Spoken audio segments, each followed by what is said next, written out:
Hi hello.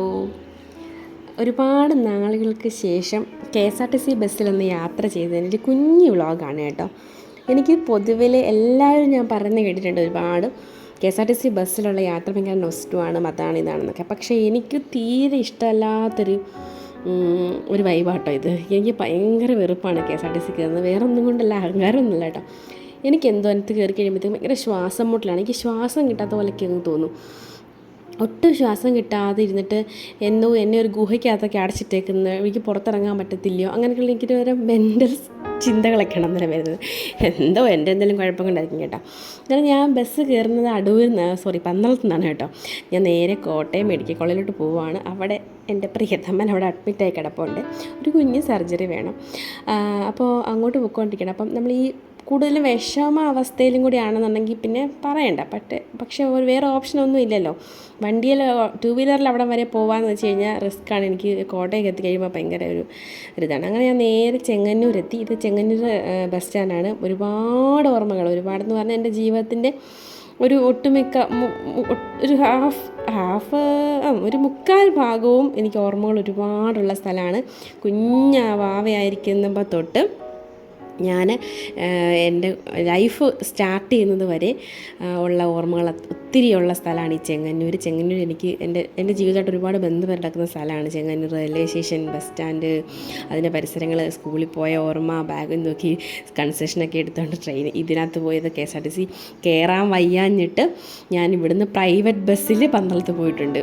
അതിൻ്റെ അവിടെയുള്ള ഒട്ടുമിക്ക കണ്ടക്ടർമാർ എന്നോട് ചോദിക്കുമായിരുന്നു, പൊന്നുമോളെ നീ മൂക്കെ പിടിക്കാൻ എന്തിനാ ഇങ്ങനെ വളഞ്ഞു വന്നത്, നിനക്ക് പന്തളം വഴി പൊക്കൂടിയെന്ന്. KSRTC അവോയ്ഡ് ചെയ്യാൻ വേണ്ടിയാണ് ഞാൻ ആ പ്രൈവറ്റിൽ കയറാൻ വേണ്ടി അങ്ങനെ പൊക്കുന്നത്. പ്രൈവറ്റ് ബസ്സുകൾ എനിക്ക് എത്ര കുഴപ്പമില്ല, പക്ഷേ എനിക്ക് KSRTC ഇത് ഒരുപാട് എതിരഭിപ്രായങ്ങളും എല്ലാവർക്കും ഉണ്ടാവും ഇതിന്. കാരണം വെച്ച് കഴിഞ്ഞാൽ ഒട്ടുമിക്ക പേര് ഞാൻ കേട്ടിട്ടുള്ളത് KSRTC യാത്ര ഇഷ്ടപ്പെടാമെന്ന്.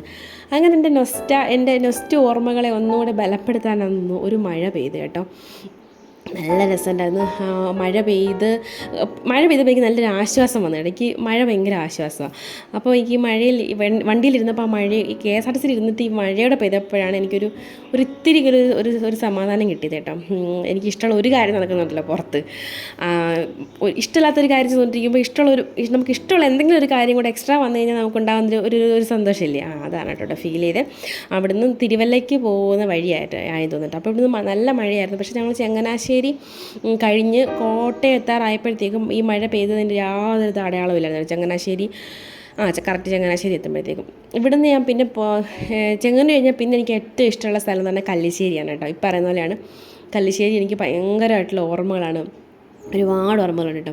അവിടുന്ന് എനിക്ക് പിന്നെ KSRTC ബസ് എനിക്ക് ഇഷ്ടമുള്ള 2 സീറ്റുകൾ എന്ന് പറഞ്ഞു കഴിഞ്ഞാൽ, ഒന്ന് ഈ ഡ്രൈവറിന് തൊട്ട് ഇപ്പുറത്തുള്ള ഒരു സിംഗിൾ സീറ്റില്ലേ, ആ സിംഗിൾ സീറ്റും അതല്ലെങ്കിൽ ഡ്രൈവറിന് തൊട്ട് പിന്നിലുള്ള സീറ്റ്. ഈ 2 സീറ്റിൽ ഏതെങ്കിലും ഒരു സീറ്റിലിരിക്കാൻ എനിക്ക് ഇഷ്ടം. അതും വിൻഡോ സീറ്റ് തന്നെ ഇരിക്കണം, ഇല്ലെങ്കിൽ ശ്വാസം പൊട്ടി ഞാൻ ചത്തുപോകും എനിക്ക് തോന്നും.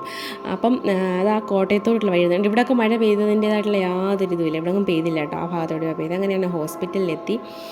അപ്പം ഏട്ടനിവിടെ കിടക്കുവാണ്. ചില സമയങ്ങളിൽ നമ്മൾ ചില അവസ്ഥകളിലേക്ക് എത്തിക്കഴിയുമ്പോഴത്തേക്കുണ്ടല്ലോ, നമുക്ക് ഒന്നും ചെയ്യാൻ പറ്റാത്തൊരു, നമ്മൾ പ്രതീക്ഷിക്കാതെ വരുന്ന ചില കാര്യങ്ങളില്ലേ, അപ്പം നമ്മളിങ്ങനെ സ്റ്റക്കായി പോകത്തില്ലേ. അപ്പം ഏതാണ്ട് അതേപോലെ ഒരു അവസ്ഥയാണ് ഞാനിപ്പോൾ കേട്ടോ. ഈ 50 രൂപ ഈ കാർഡും മാത്രമുള്ളതെന്ന് ഞാൻ ഇവിടെ എത്തുമ്പോൾ തിരിച്ചു പോയത് ഒരു കഥയാണ് കേട്ടോ. അവിടെ നിന്ന് ഇറങ്ങി ഞങ്ങളൊരു കുറച്ച് ഭക്ഷണമൊക്കെ കഴിച്ചു. അവിടെ നിന്ന് തിരിച്ച് നേരെ വീട്ടിലോട്ട് പോരുന്നു. അപ്പോൾ അത്രയേ ഉള്ളൂ. ഇഷ്ടപ്പെട്ടെല്ലാം ലൈക്ക് ചെയ്യാനും സബ്സ്ക്രൈബ് ചെയ്യണം.